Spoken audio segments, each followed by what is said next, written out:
सोच्नुहोस्, एउटा कागजातले तपाईको घर जग्गाको स्वामित्व, तपाईको सन्तानको भविष्य र तपाईको नागरिक अधिकार निर्धारण गर्छ।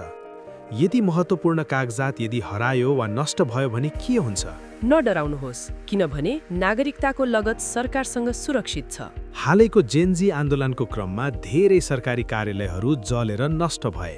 सिंहदरबार जल्यो, कैयौं जिल्ला प्रशासन कार्यालय र नगरपालिका कार्यालयहरू जले।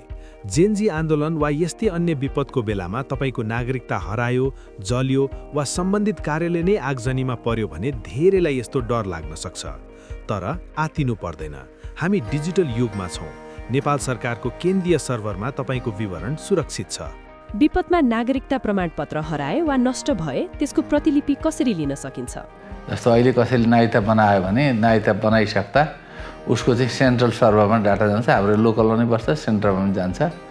त्यो हिसाबले नागरिकता चाहिँ रिकभरी गर्नलाई वडाबाट एउटा सिफारिस लिएर आयो भने नागरिकता प्रतिलिपि पाइन्छ।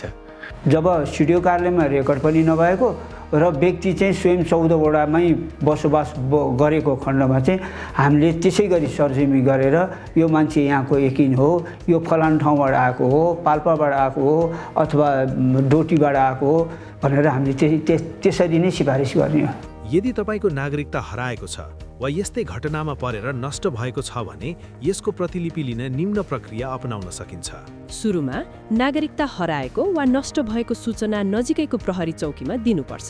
सूचना दिइसकेपछि त्यसको जानकारी सहित आफ्नो वडा कार्यालयमा गई नागरिकता हराएको वा नष्ट भएको सिफारिस लिनुपर्छ। त्यो सिफारिस सहित जिल्ला प्रशासन कार्यालयमा गई प्रतिलिपिको लागि निवेदन पेश गर्नुपर्छ। यदि जिल्ला प्रशासन कार्यालय नै क्षति भएको छ भने सरकारले तोकेको अस्थायी सम्पर्क कार्यालय वा छिमेकी जिल्लाको प्रशासन कार्यालय पनि जान सकिन्छ। प्रतिलिपिको लागि पेश गरेको निवेदनको साथमा सम्भव भएसम्म बाबु वा आमाको नागरिकताको प्रतिलिपि र आफ्नो नागरिकताको प्रतिलिपि वा नम्बर थाहा छ भने नम्बर उल्लेख गर्दा प्रक्रिया अझ सरल हुन्छ। तर यो नभए पनि फरक पर्दैन। यदि तपाईसँग जन्ममिति प्रमाणित गर्ने स्कुलको एसएलसी वा एसईई को चारित्रिक प्रमाणपत्र, जन्म दर्ता वा अस्पतालको रेकर्ड छ भने त्यो महत्त्वपूर्ण हुन्छ। स्थायी बसोबास प्रमाणित गर्न घर जग्गा कर तिरेको रसिद, बिजुली वा पानीको बिल वा घर धनीको सिफारिस पनि पेश गर्न सकिन्छ।